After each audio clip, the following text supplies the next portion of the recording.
Friends, today 20th March 2021 और ये episode number 34। I welcome you all. और आज मैं आपसे ये बात करना चाह रहा हूँ कि ये कई लोगों के मन में शंका है आज कि आने वाले ये 6 महीने अप्रैल 2021 से सितंबर 2021 तक कैसे रहेंगे। तो मैंने आज का दिन चूज़ किया कि मैं ये मार्च एंडिंग से पहले आप लोगों से कुछ बात कर सकूं।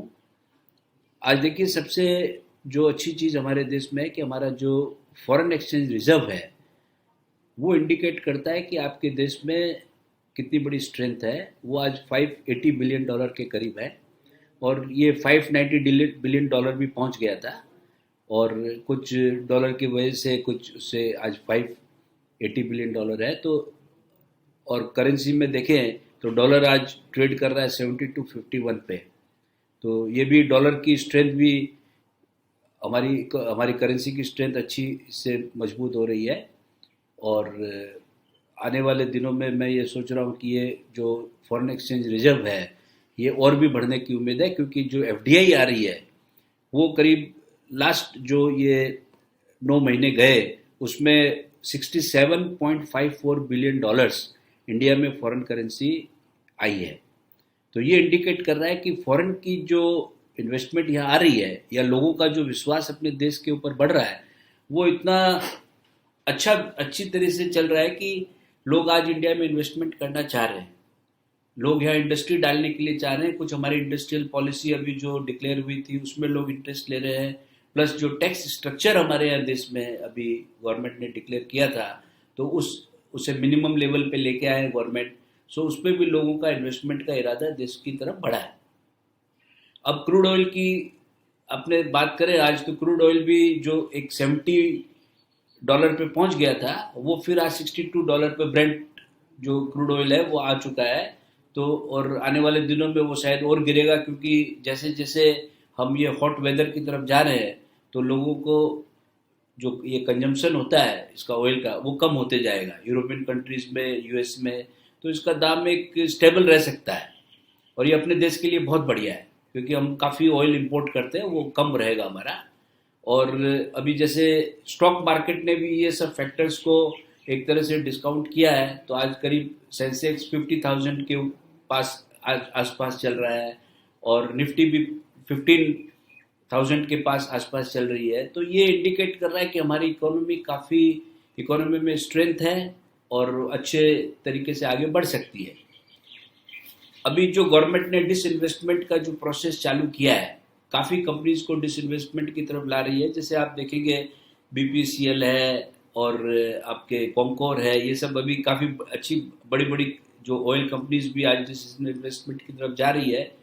और इससे जो पैसा आएगा वो गवर्नमेंट चाह रही है कि इंफ्रास्ट्रक्चर प्रोजेक्ट में लगे।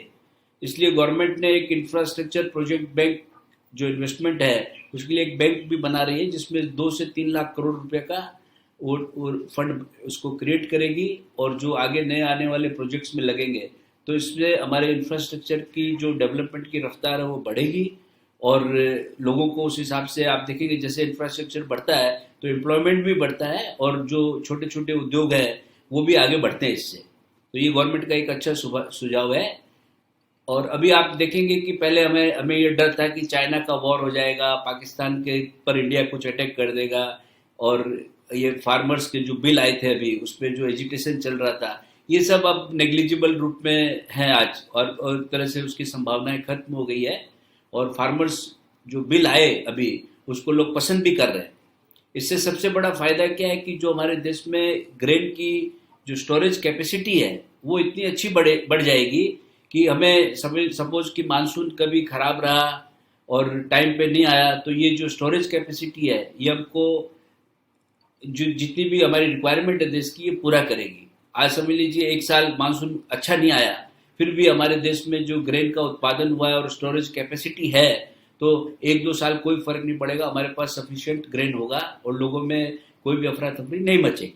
तो ये गवर्नमेंट का बहुत अच्छा सुझाव है इसमें और देखते हैं आगे कैसे ये इम्प्लीमेंट करती है गवर्नमेंट इसको, पर इससे फायदा ही दिख रहा है देश का। अभी आप देखेंगे कि जो जीएसटी कलेक्शंस है अपने देश में वो जनवरी में 1.2 लाख करोड़ थे और वो फेब में 1.13 लाख करोड़ तक आए और मुझे लगता है मार्च में ये बढ़ के 1.25 करोड़ से ऊपर ही जाएंगे। तो गवर्नमेंट काफ़ी सीरियस है जीएसटी कलेक्शन के मामले में और जब जीएसटी कलेक्शन अच्छा होगा तो स्टेट्स को उसका शेयर भी अपने हिसाब से अच्छा मिलेगा, तो जो स्टेट गवर्नमेंट्स है वो भी खर्च कर पाएगी। जैसे डिस्कॉम्स और को वो पेमेंट नहीं कर पा रही है अभी, वो ढंग से पेमेंट कर पाएगी तो वो उससे और आगे बढ़े, उससे उसका विकास ही होगा स्टेट का, तो वो भी मैं अच्छी उम्मीद रखता हूँ। और जो फूड एक्सपोर्ट्स था वो ये लास्ट 3 क्वार्टर्स में 1.02 लाख करोड़ के पास हुआ है।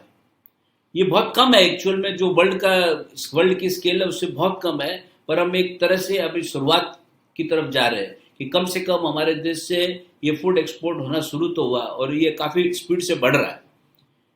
और अभी देखिए आप जो अपने टोटल जो आप देखेंगे कि जो सीवी मार्क कार व्हीकल जो सीवी मार्केट का बात कर रहे हैं कि 30% उसमें बढ़ावा आया है अभी फेब ये फाइनेंशियल ईयर उसके हिसाब से बढ़ावा आया है। तो इससे जो कार मैन्युफैक्चरर है उनको भी फायदा है, स्टील मैन्युफैक्चरर है, कंपोनेंट मैन्युफैक्चरर है, उनको भी काफ़ी बढ़ावा मिलेगा और एक जॉब क्रिएशन भी होगा, लोग से जो अनएम्प्लॉयमेंट है वो भी दूर होने की उम्मीद है। और अभी स्पेक्ट्रम जो नीलामी हुई टेलीफोन्स के लिए, मोबाइल फ़ोन के लिए, तो उसमें 77,000 करोड़ करीब गवर्नमेंट को मिलेंगे। ये एक बहुत अच्छा अमाउंट है और इसको इंफ्रास्ट्रक्चर में इन्वेस्ट किया जाएगा, तो ये भी अपने लिए बहुत अच्छी चीज़ रहेगी।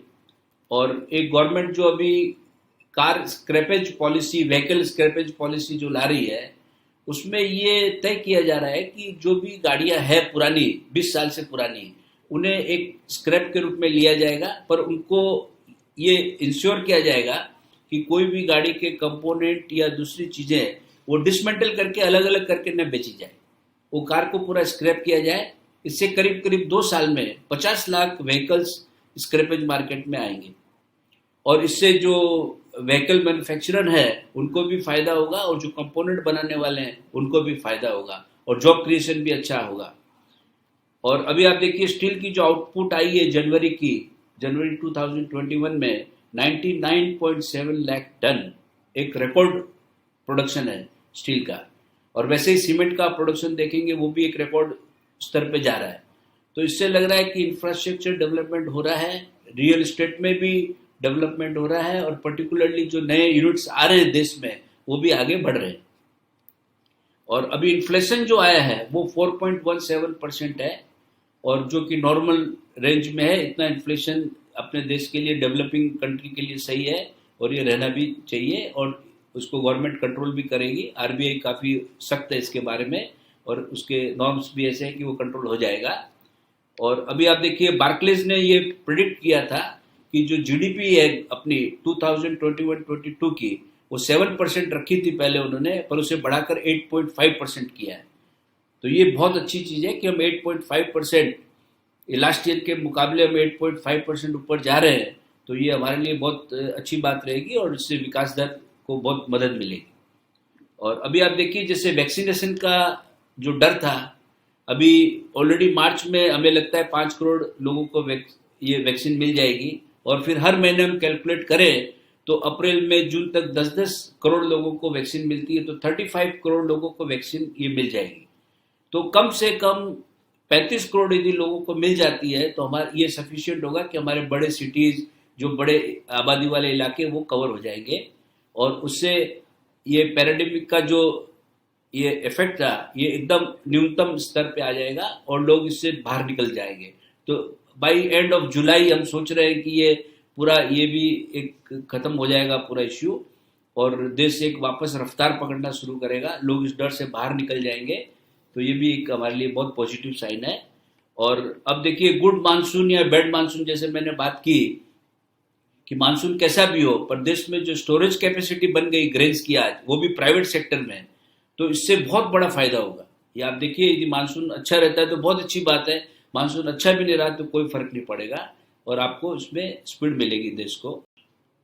अभी आप देखेंगे जो लेटेस्ट आंकड़े आए कि जो कार व्हीकल मार्केट है वो नेक्स्ट फाइनेंशियल ईयर मतलब फाइनेंशियल ईयर 21-22 में 30% बढ़ने की उम्मीद है। इससे आप देखेंगे कि जो कार बनाने वाले हैं उनको तो फायदा है ही, कंपोनेंट बनाने वाले को भी फायदा है, स्टील मैन्युफैक्चरर और जो भी जिस इसमें जो जो चीज़ें लगती है उनको भी बहुत बड़ा बेनिफिट है। अभी जो ट्रांसपोर्ट मिनिस्ट्री जो स्टेटमेंट दे रही थी कि हम लोग अभी 30 to 40 kilometres per day roads बना रहे हैं देश में, तो ये एक बहुत बड़ी अचीवमेंट है हमारे लिए। और यदि इस तरह से स्पीड अप ये रहा तो देश में रोड की कमी नहीं होगी, फ्यूल का कंजम्पशन बहुत कम होते जाएगा और लोगों को बहुत कन्वीनियंस होगी एक जगह से दूसरी जगह ट्रेवल करने में। और अभी जो टोल कलेक्शन में ये फर्क पड़ा है कि व्हीकल्स रुक नहीं रही है, आप जैसे ही जाते हैं टोल कट के आप बाहर हो रहे हैं, और वैसे ही जीपीएस सिस्टम अब जब आएगा तो और स्पीड अप होगा। ये हमारे को इसमें ऑयल कंजम्पशन में भी बहुत गिरावट आएगी और इससे देश को बहुत फायदा होगा। तो इस तरह से जब हम सम अप करें सब चीज़ों को, तो आज हमारी देश की जो इकोनॉमी जो दिख रही है वो नेक्स्ट 6 महीने में मुझे लगता है कि बहुत स्पीड पकड़ेगी। और लोगों के जो बिजनेस जो कुछ नहीं चल रहे थे, आप अपने बिजनेस पे मजबूत पकड़ रखिए तो आपका बिजनेस भी अच्छा चलेगा और सर्विस सेक्टर तो बहुत अच्छा चलेगा। ये आपको आगे काफ़ी लेके जाएगा। तो आप अपने इन्वेस्टमेंट भी संभालिए और आगे बढ़िए, ये मेरी आपसे उम्मीद है। और थैंक यू वेरी मच।